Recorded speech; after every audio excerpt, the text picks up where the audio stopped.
Congá é o altar de Umbanda, mas na verdade ele é o portal, é da onde vem o axé, da onde vem os espíritos. Eles vêm do Congá para o terreiro para trabalhar e voltam para o ano através do Congá.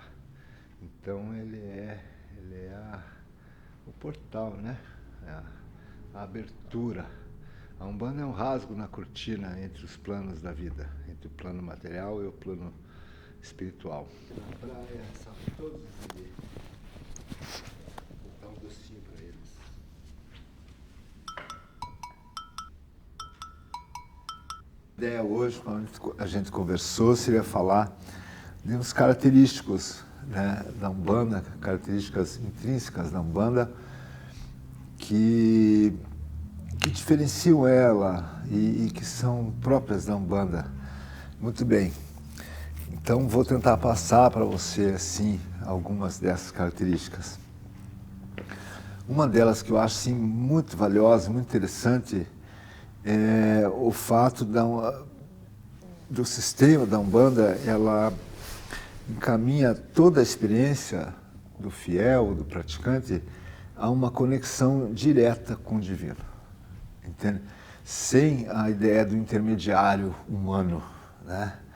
O Pai de Santo, no fundo, ele é a Mãe de Santo, um facilitador, um orientador desse caminho da pessoa, conhecer os seus guias, aprender a cultuar o orixá, ele ter as ferramentas para poder ele fazer um culto próprio. Isso é muito bacana, na minha opinião.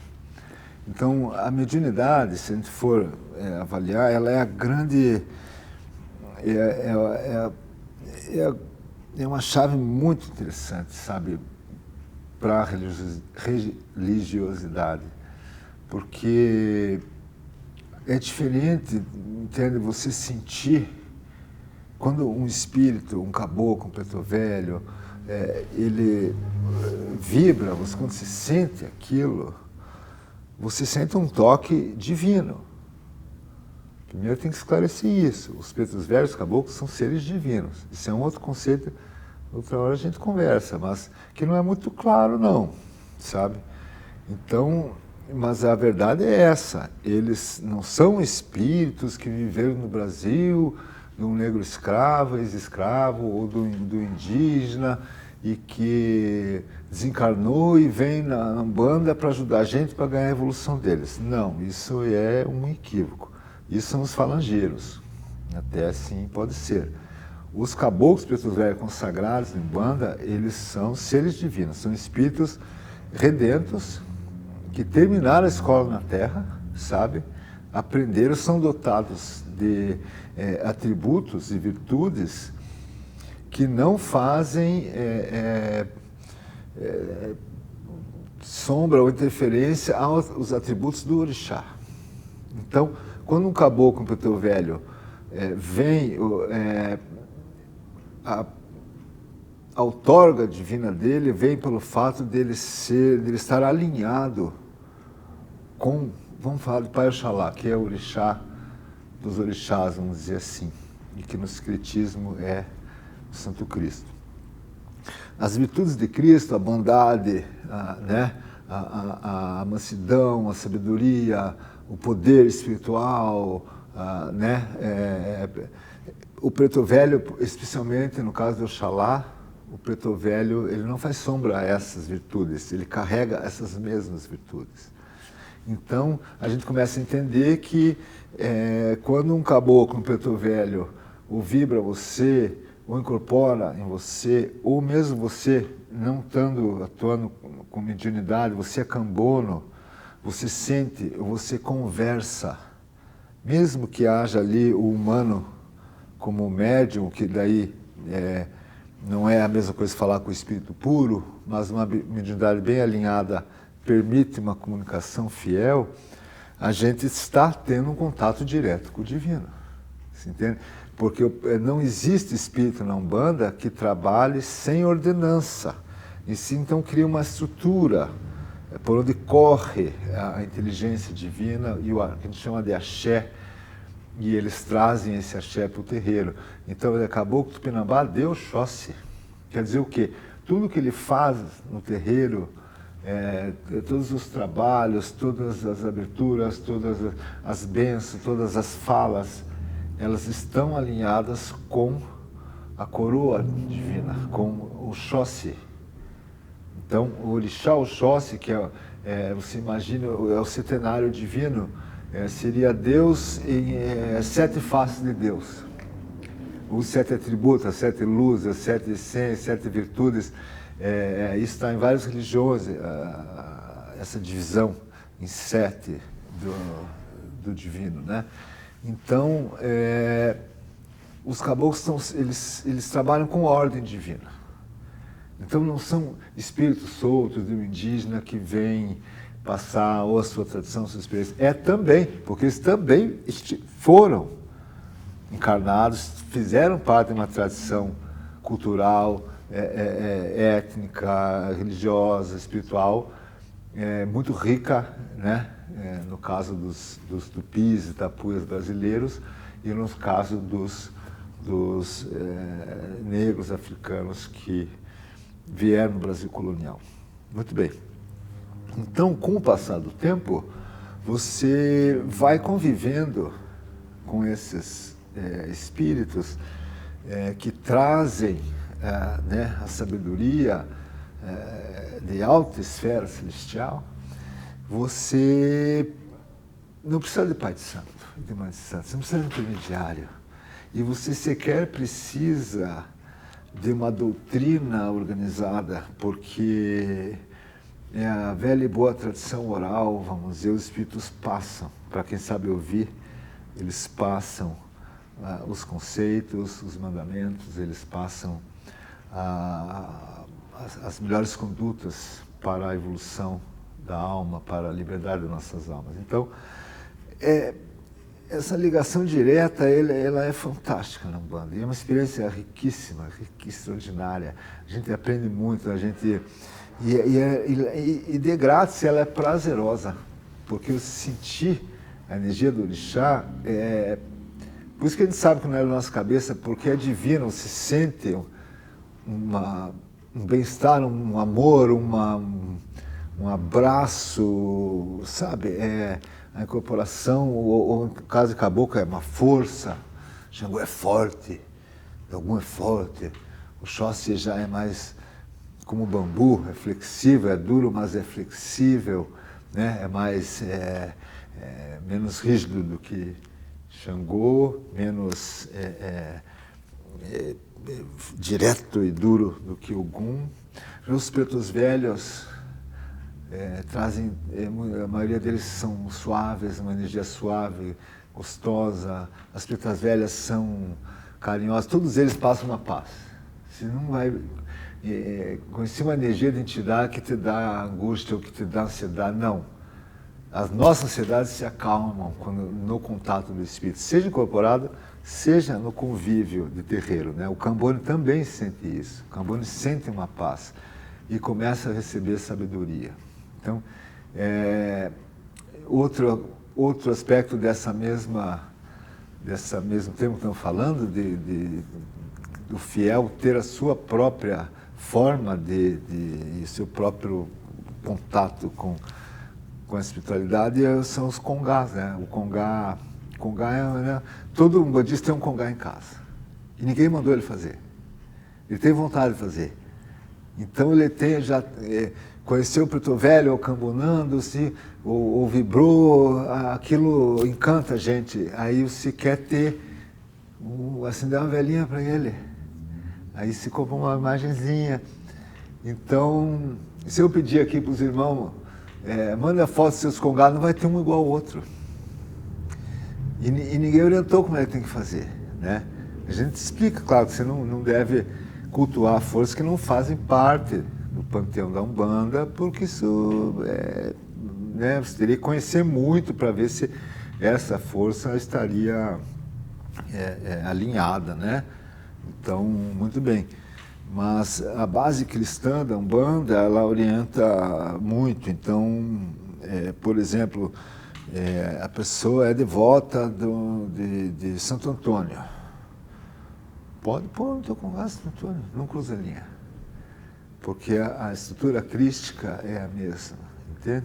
Então, a Umbanda você nunca vai ver uma rigidez em relação a isso, sabe? Diferente do Candomblé, que seria uma das influências importantes da Umbanda. Então, essa é uma característica própria da Umbanda, que eu acho assim muito bacana, muito democrática, e está dentro ainda de uma ordem, né, que mantém as coisas em harmonia. Então, esse é um dos aspectos que eu acho assim muito, muito interessantes. E o mesmo se dá com a assistência, né? A assistência vem e ela mesma vai ela vai falar com a entidade no toco, né, por um intermediário, claro, né, é diferente do que o espírito puro, mas, como eu te disse, a mediunidade está bem alinhada, a pessoa vai receber a fala de um mestre espiritual que está alinhado com Deus, no fim das contas, entende? Então, é como Deus falando com você. Se eu pegar mais, explico uma vez, quando você vê um curumim são uma linha de indígenas crianças, né? Os curuminzinhos. Os curumins nem falam português, eles não gostam de falar, eles são meio ariscos, assim, mas trabalham muito, é um trabalho ótimo, a pessoa está ali, está meio triste, está meio coisa, os mirim vêm, a pessoa já sai assim, renovada. Quando um chumirim, um curumim, pega ali uma folhinha, uma erva, coisa, trabalha ou passa mel, não sei o quê, e toca em você e dá para você, ou quando ele encosta em você, é o Xóssi que está encostando, é o Orixá encostando. E o Orixá é um aspecto de Deus, diretamente.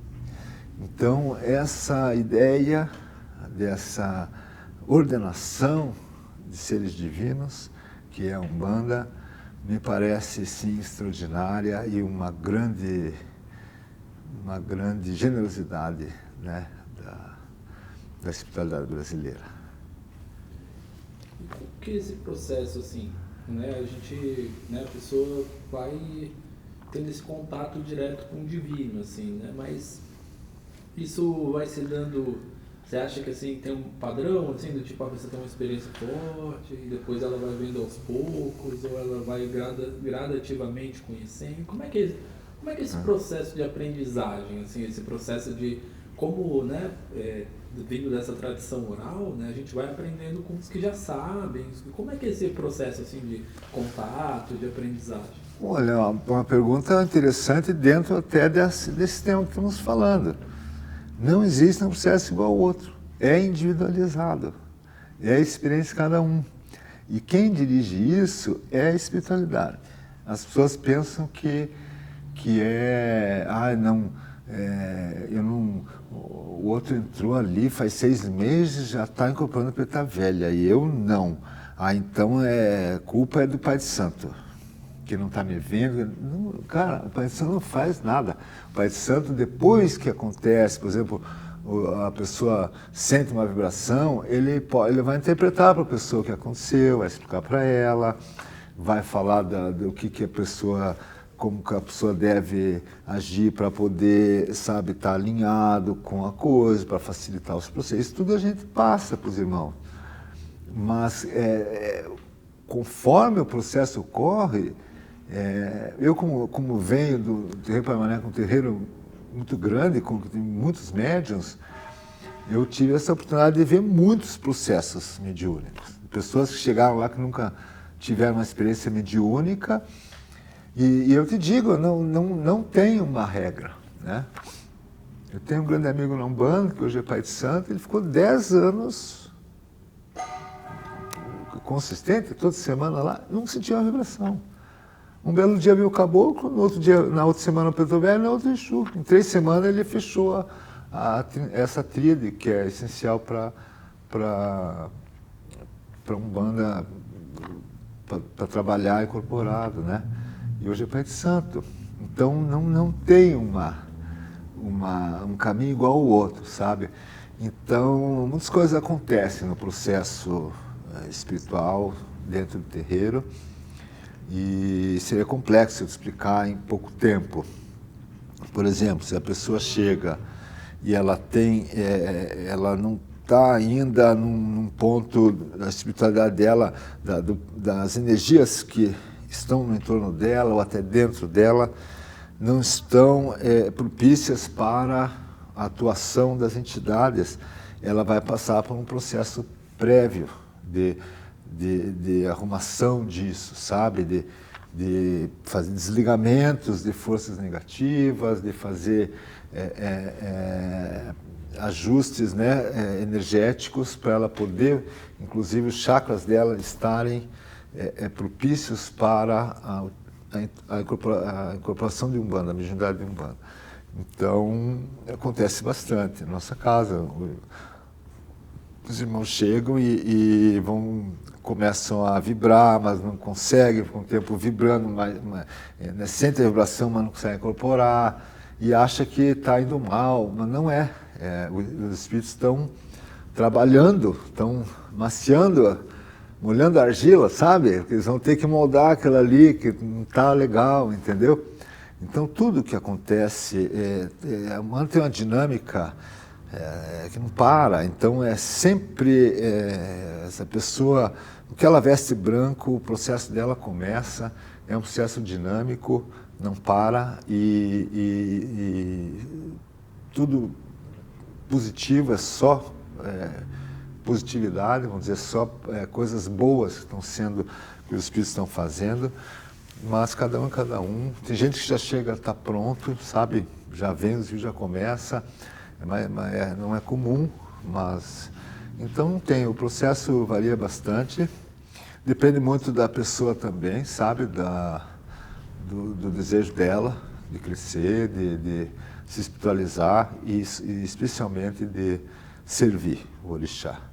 Quem entende, quanto antes a pessoa entende que o caminho da Umbanda é um caminho de serviço, mais ela vai ter facilidade e se aprofundar nos mistérios da religião.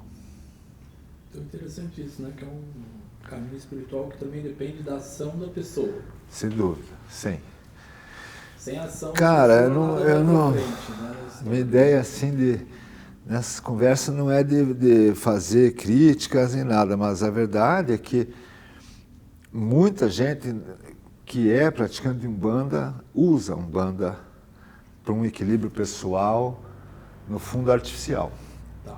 Sabe, que a pessoa se desequilibra fora, com um estilo de vida que atrai negatividade, que faz conexões espirituais com baixas, com o submundo, né? Seja na sexualidade, seja em vícios, o que quer que seja, ou na própria gênio ruim da pessoa, sabe?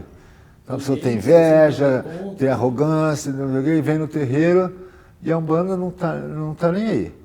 Você entra sujo e sai limpo. Não tem um bom terreiro de Umbanda, só do contato com a axé, dessa positividade que a gira abre, a pessoa sai já mais tabulada. Ela vai e se desorganiza, se suja e volta na semana que vem. Então, no fundo, ela está trazendo a negatividade e saindo sem, e ela percebe que ela se equilibra. Mas então ela está usando a Umbanda, ela está querendo que a Umbanda sirva a ela, ao invés dela servir a Umbanda. Então, o entendimento correto do caminho do umbandista é de servir o orixá através das entidades. Como quem diz, então, o que a pessoa quer servir faz? Ela vai tentar se alinhar o mais possível para o trabalho, se limpar, tomar seu banho de erva, sabe, cuidar com a boca, cuidar com o teu vibrando, teu irritado, põe para dentro, sabe, disciplina, doma suas coisas, né, sabe, vira gente, entende? Para você estar merecedor de receber um espírito de um preto velho, de um herê, sabe, uma pessoa que está altamente sexualizada, assim, está, vamos dizer, vibrando uma coisa, sabe, de um descontrole da sexualidade. Como se quer que um espírito de uma criança incorpore em você, cara? sabe? Respeite isso. Então, se você tem esse problema, ok, isso vai ser trabalhado na Umbanda, para alinhar isso, para isso estar saudável. A sexualidade é um atributo humano maravilhoso, mas é energia. Se você não sabe, não tiver um discernimento para aquilo, isso pode fazer ligações negativas. E aí você vai trazer obsessores para o terreiro, ao invés de trazer o teu melhor, o teu perispírito está o mais organizado, mais limpo possível, mais propício para a prática da Umbanda e da caridade que se faz na Umbanda, né? Então, essas as boas práticas, né, do umbandista é perceber se você quer servir a Umbanda, quer ser servido por ela.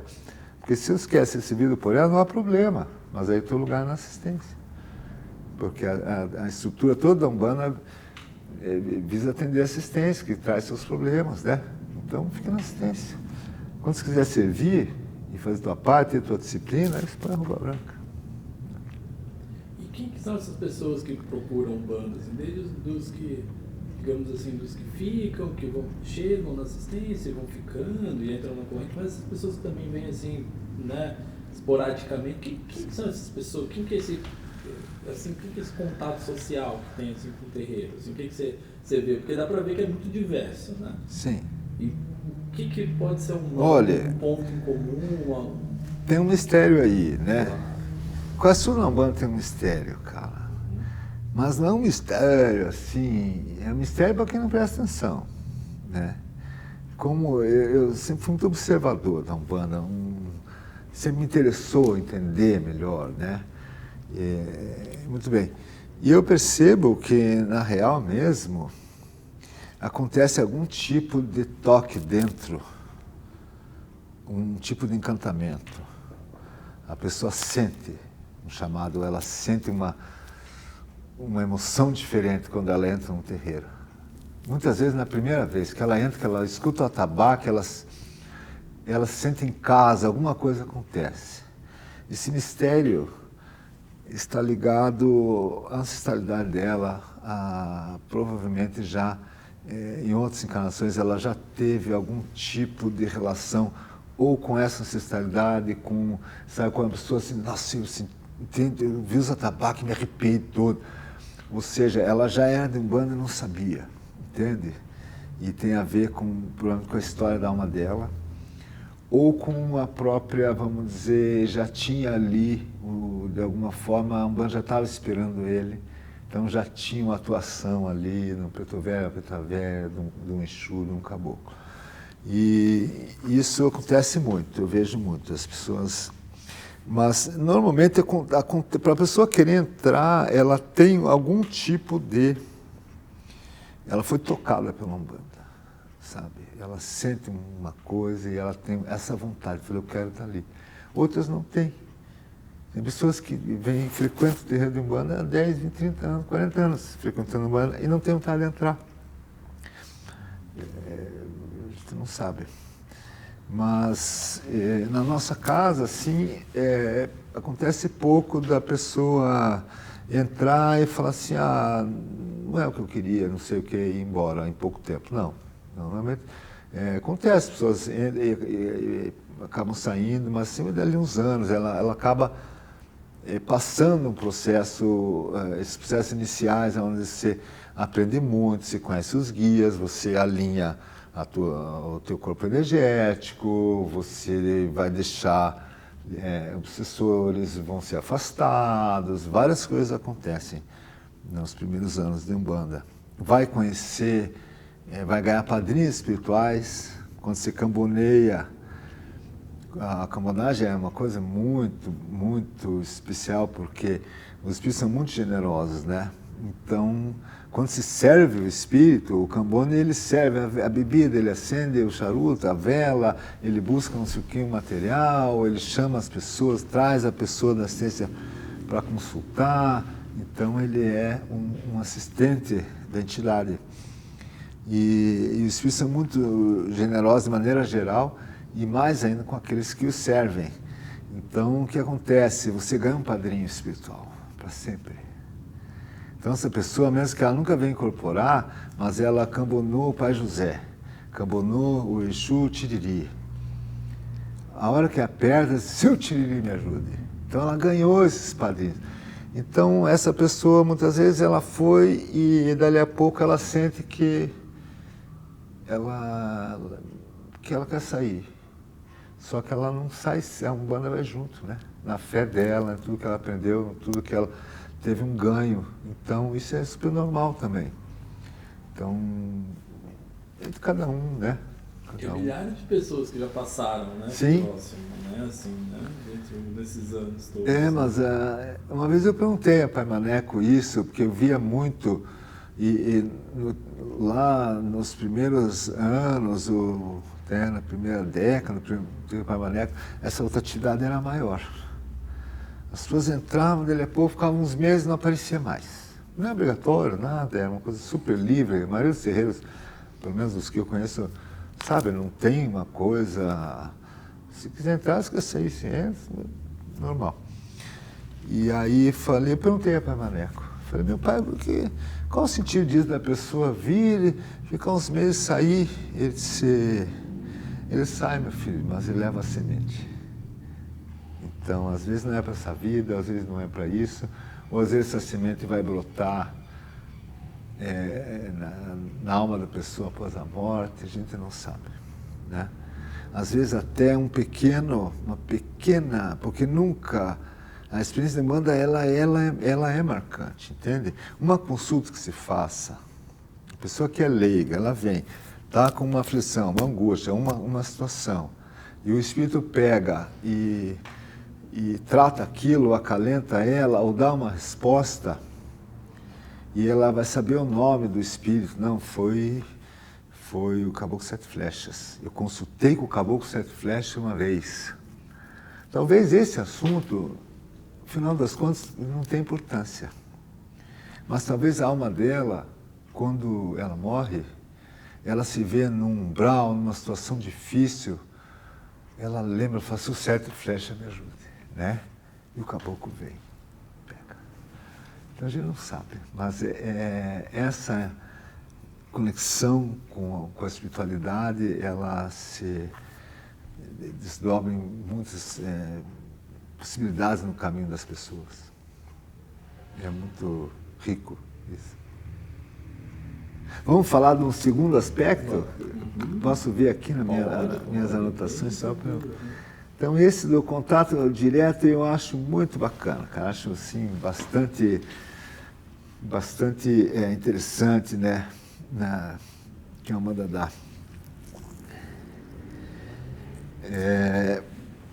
Agora, cara, quero falar para você de uma coisa assim que eu até falei há pouco ali, né? Que quando eu estava acendendo o congá, eu acho que até você gravou. Mas vamos lá, vamos falar de duas coisas aqui. Que tem na Umbanda e, olha, eu demorei para perceber isso, para ter essa esperteza de sacar, vamos dizer assim, que no bom sentido, uma artimanha da Umbanda, sabe?